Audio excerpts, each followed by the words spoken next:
Mom, come here. What is it? Smell my pits. No. Come on, Mom. Smell them. Oh. Ew, that's disgusting. I know, Mom. I'm finally going through puberty. Isn't it awesome? I sent my baby to the shower, walked into my room, flopped across the bed, feeling like I had just lost a limb. Fast forward a couple years, and my oldest son will graduate from high school in just a few weeks. I am barely holding myself together.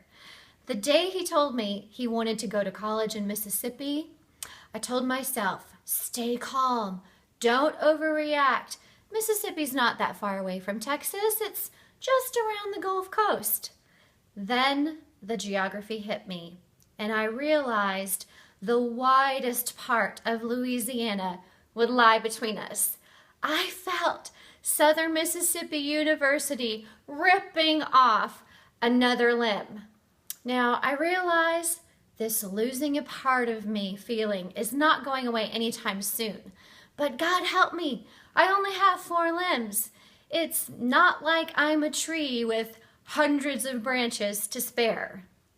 Oh yes, The Giving Tree. That classic children's story by Shel Silverstein came to mind as I lamented my limited limbs. Have you read this book? It's the story of a tree.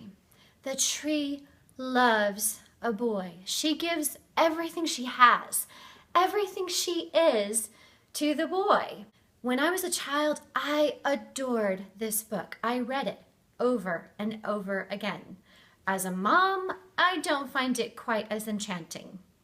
Any first-year psychology student can tell you the boy is a narcissist and the tree, tragically, codependent. I pulled The Giving Tree off of a dusty, neglected shelf of picture books and read it again. The more I read, the more frustrated I became with this little brat. He takes and takes and takes, and he never says thank you.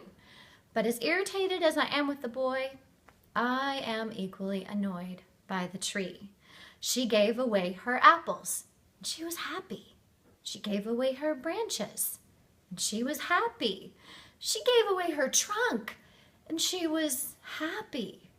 Every time she found something to offer the boy, she found joy, even when her giving created distance between them, like the 599.2 miles from Austin to Hattiesburg, Mississippi.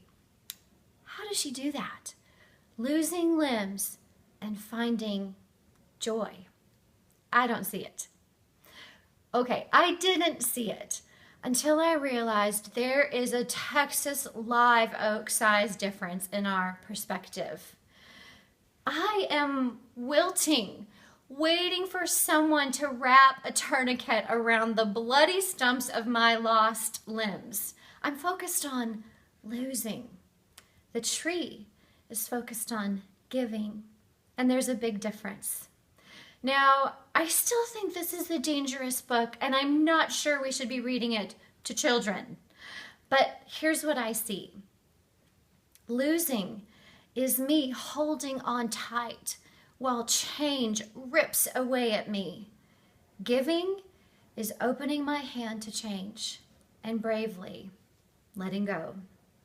And letting go is my choice to make. As difficult as it can be to keep on giving, I don't want to come to the end of my mom journey clutching a bag of rotten apples that could have strengthened a hungry boy, or the seeds I should have planted to continue a cycle of giving. I'm learning to recognize this losing a limb feeling as an opportunity to sow a seed of independence.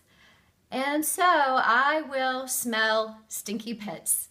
I will drive across Louisiana if I have to, knowing that every brave act of letting go is a seed I plant, a gift I choose to give. From the first time we leave our children with a babysitter, to the first day of school, to graduation days to wedding days.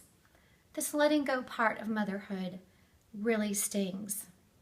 But let's face it, none of us want a 29-year-old son still clinging to our trunk and eating all our apples. It is rewarding to watch my children grow to be strong, capable, albeit smelly young men. I can see the joy in that. And I need someone to be happy. It might as well be me.